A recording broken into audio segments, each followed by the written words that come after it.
नमस्कार, मैं सौरभ भारद्वाज। गुजरे अगस्त महीने में देश का जीएसटी कलेक्शन 1,60,000 करोड़ रुपए के पार रहा है। महाराष्ट्र, तमिलनाडु, कर्नाटक और गुजरात के बाद हरियाणा 7,500 करोड़ रुपए से ज्यादा के मासिक कलेक्शन के साथ 5वें नंबर पर है। दूसरे शब्दों में कहें तो 2% की आबादी के साथ बेर भर का हरियाणा देश के टैक्स पूल में 5% से भी ज्यादा का योगदान दे रहा है। यूपी, बिहार, राजस्थान और तो और कई अपने बड़े भाई पंजाब और दिलदारों की दिल्ली के मुकाबले यह रकम बहुत ज़्यादा है। आजकल हरियाणा में मुख्यमंत्री मनोहर लाल पर खूब मीम बनाने का, खूब उनका मखौल उड़ाने का फैशन है, लेकिन आप नकार नहीं सकते मनोहर लाल की इन उपलब्धियों को, उनकी इन अचीवमेंट्स को। अभी तक हरियाणा को सिर्फ किसानों, जवानों और पहलवानों की ही धरती माना जाता था, लेकिन अब हरियाणा की धरती धनवान भी उगल रही है। कभी देश के प्रधानमंत्री लाल बहादुर शास्त्री ने जय जवान जय किसान का नारा दिया था, जिसे हरियाणा चरितार्थ करता था। हरियाणा के युवक खेत में अनाज उगाते थे और सीमा पर जाकर गोली चलाते थे। लेकिन समय के साथ ही इस नारे में बदलाव हुआ और हरियाणा के पहलवान, या यूं कहें कि हरियाणा के खिलाड़ी, पूरी दुनिया में मशहूर हो गए और जय जवान जय किसान के साथ जय पहलवान का नारा हरियाणा में लगने लगा। लेकिन अब हरियाणा अपने धनवानों के लिए मशहूर हो रहा है। आप कह सकते हैं जय जवान जय किसान जय पहलवान के बाद अब जय धनवान का नारा, नया नारा हरियाणा की छवि से जुड़ गया है। पैसे वालों की मुंबई से तुलना कर लीजिए। देश की लगभग 9% आबादी वाला महाराष्ट्र टैक्स पूल में सिर्फ 14% का योगदान दे रहा है।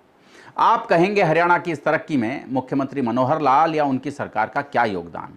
संपन्न राज्य है, हरियाणवी खर्च करते हैं तो सरकार को टैक्स मिलता है।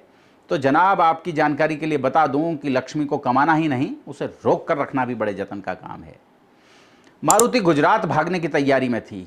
ये मनोहर सरकार ही थी जिसने खरखोंदा में 900 एकड़ जमीन देकर मारुति को वापस रोक दिया है। और न सिर्फ मारुति को रोका है, बल्कि उस कंपनी से बरसती लक्ष्मी को भी हरियाणा में रुकने के लिए विवश किया है। दरअसल संपन्नता के लिए चाहिए दीर्घकालीन शांति, और यही वजह है कि जब जब हरियाणा अशांत हुआ, उत्पातियों को तुरंत कंट्रोल किया गया। कमजोर मुख्यमंत्री की तोहमत भी झेली, पर जितने शांति और संयम के साथ इन आंदोलनों से निपटा गया, वह काबिल तारीफ था। जाट आंदोलन हो, बाबा राम रहीम कांड हो या बाबा रामपाल का मामला, सब फिलहाल गुजरे जमाने की बात हैं। हाल ही में हुए मेवात के दंगों के घाव अभी तक हरे हैं। आप हिंदू हैं तो मन में नकारा मुख्यमंत्री के रूप में मनोहर लाल की छवि को आपने और पुख्ता किया होगा, जिसने मेवों को समय से कंट्रोल नहीं किया। और मुसलमान हैं तो मनोहर को बेरहम मान लिया होगा, जिसने दंगाइयों की तलाशी के नाम पर गांव के गांव खाली करा दिए। व्यस्क छोड़िए, मनोहर के खौफ से वहां युवा ही नहीं, किशोर भी अब तक गांवों से भागे हुए हैं। लेकिन जितनी तेजी से इन दंगों को नियंत्रित किया गया, वह अपने आप में इस देश के लिए बड़ा उदाहरण है। न दंगाई बख्शे गए और न बड़बोला बिट्टू। दक्षिणी हरियाणा में गुरुग्राम की नाक के नीचे जहां एमएनसी हब है, ऐसा दंगा लक्ष्मी को अलोप कर सकता था। विदेशी निवेशकों के मन में डर बैठाकर उनका भरोसा तोड़ सकता था। लेकिन मनोहर लाल ने तमाम आलोचनाओं को झेलते हुए हरियाणा में शांति स्थापित कर डाली, लक्ष्मी के प्रवाह को आबाद रखा है। दरअसल ऐसे और बहुत सारे उदाहरण हैं।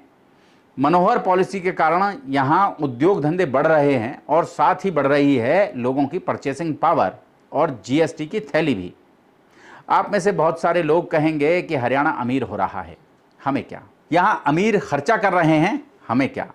हमारे शहर की सड़कें तो टूटी फूटी हैं, सीवर के खुले ढक्कन लोगों की जान ले रहे हैं, हर ओर कचरा फैला है।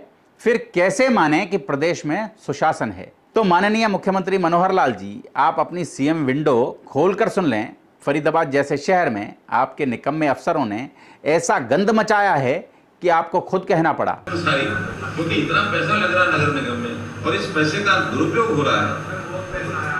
पिछले 5-6 साल 7 साल में कितनी कारपोरेशन के सब में सबसे ज्यादा शिकायत में फरीदाबाद की मिल रही है। जितना दुनिया भर का पैसा मैं शब्द प्रयोग कर रहा हूँ, नगर में लूट भी रहा है और लुटवाई भी हो रही है।